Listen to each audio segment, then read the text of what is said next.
Friday's Digest, Season 1, Episode 12.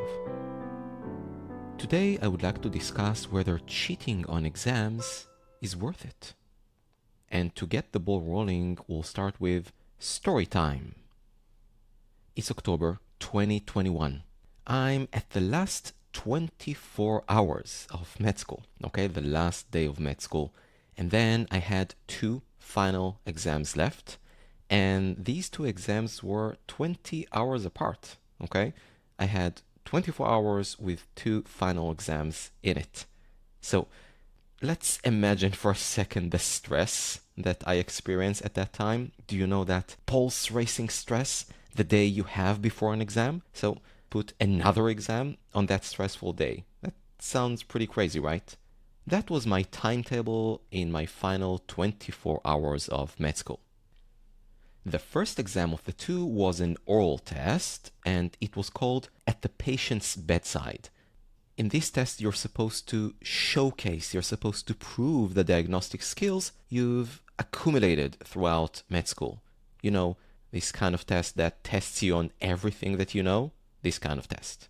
And 20 hours later, after the first exam, I should take my final exam, written exam in psychiatry. Now, that's not a typical med student schedule. For the rest of med students, exams were nicely spaced out and divided between the 2 final years of med school. But in my case, since I went to med school as an oral and maxillofacial surgeon, I had to take all my final exams in the same year. So I ended up with this crazy schedule. So of course, I had to prioritize, placing more emphasis on psychiatry and less on the oral exam. Why, you ask? So, if I fail the oral test at the patient's bedside exam, I could still have a chance to retake it, earn my medical degree in time, and make it to fellowship. But if I fail psychiatry, I can wave my fellowship goodbye. I wouldn't have time to retake it and still earn my MD degree in time for fellowship. So, did I mention how stressful it was at that time? So, back to story time, and mind you, we are talking about cheating on tests, I'm on my way to my oral exam at the patient's bedside. I knew at that time that I would be tested at the pediatric department of kids.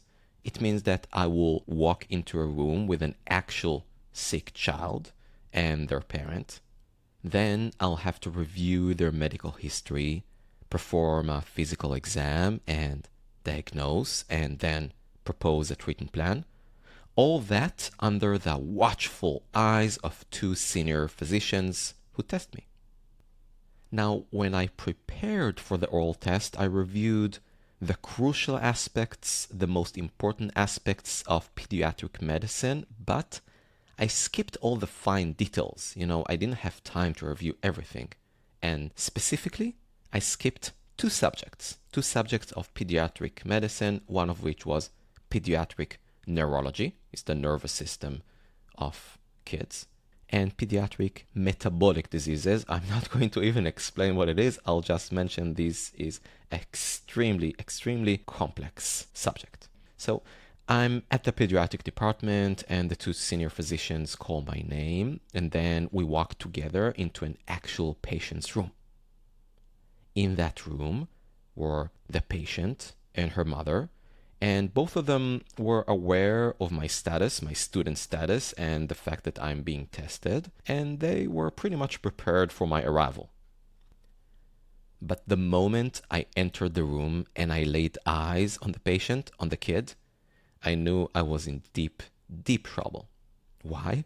So this patient was severely underweight and she had an apparent limb weakness. You saw that she couldn't move her limbs, her arms and legs in a normal manner.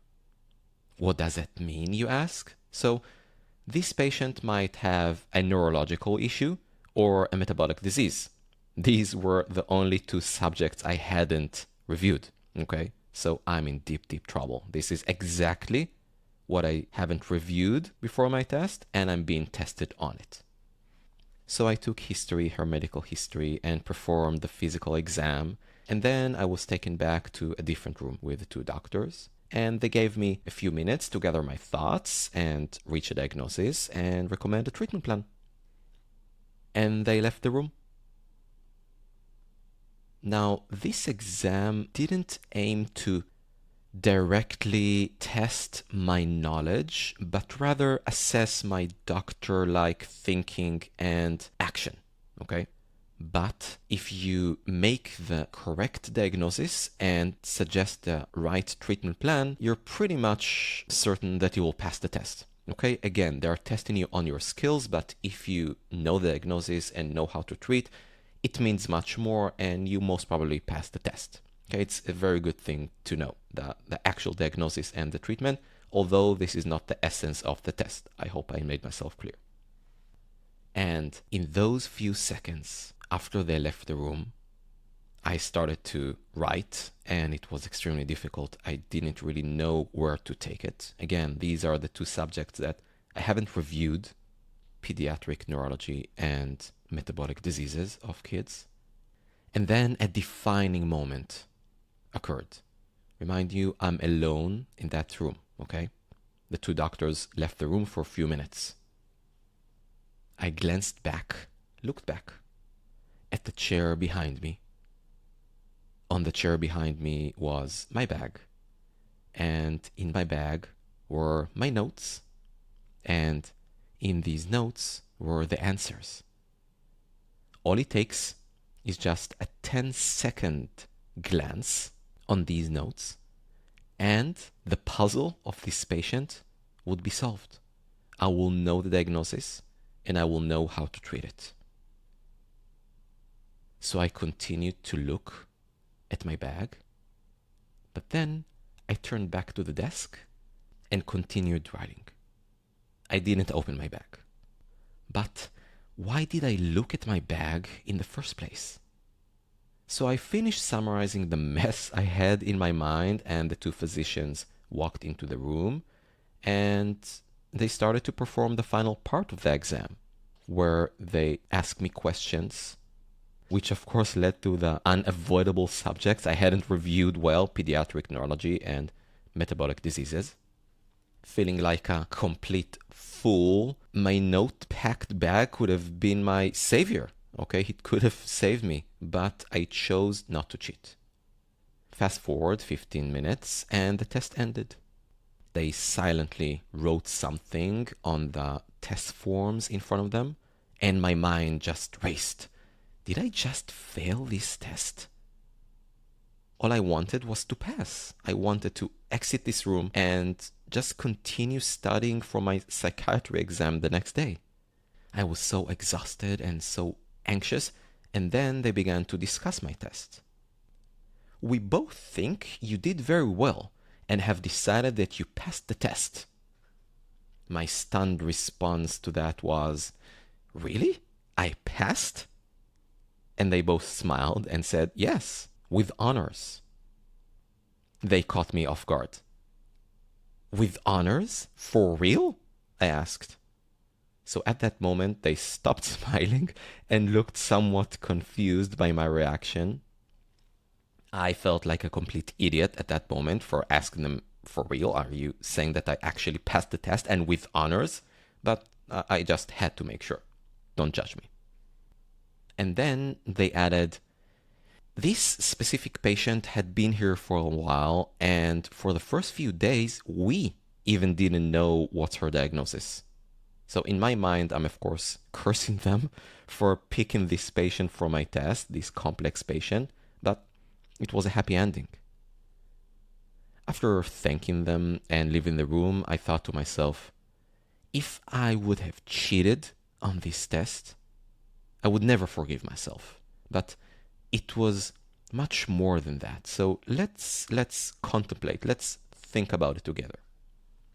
What would have happened if I had cheated on my exam? What would happen? I'm not talking about the obvious, the consequences of being caught, okay? Let's let our imagination do this thing for us. I'm not talking about that. I'm talking about how the rest of my life would look like if I had cheated on that test. First, I might not have received the with honors mark.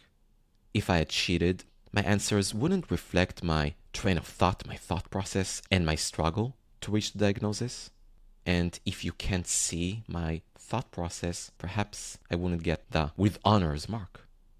Second of all, if I did manage to earn the with honors badge for that test, I would probably just resent it for the rest of my life.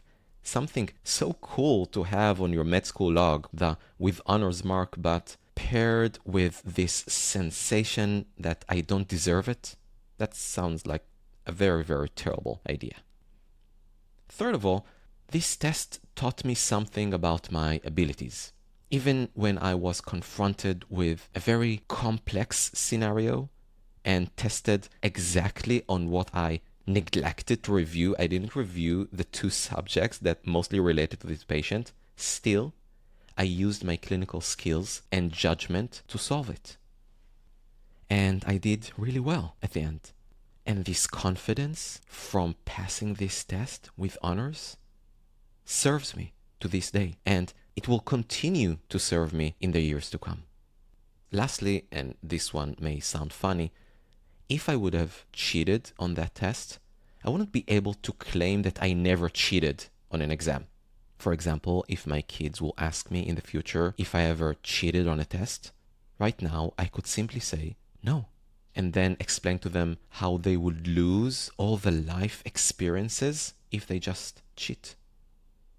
You know, it holds more weight when you just say no, rather than, did I ever cheat on an exam? Well, almost never, and then just give a mountain of excuses.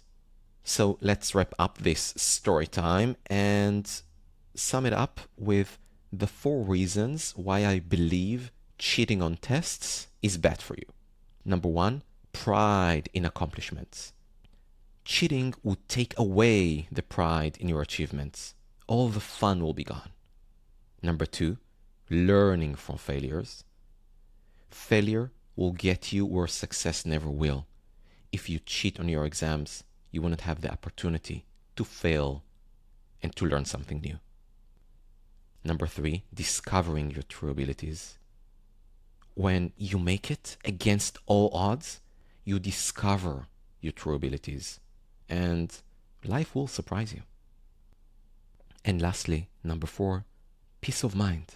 And peace of mind is the general rule for my life, and it goes well beyond cheating on tests.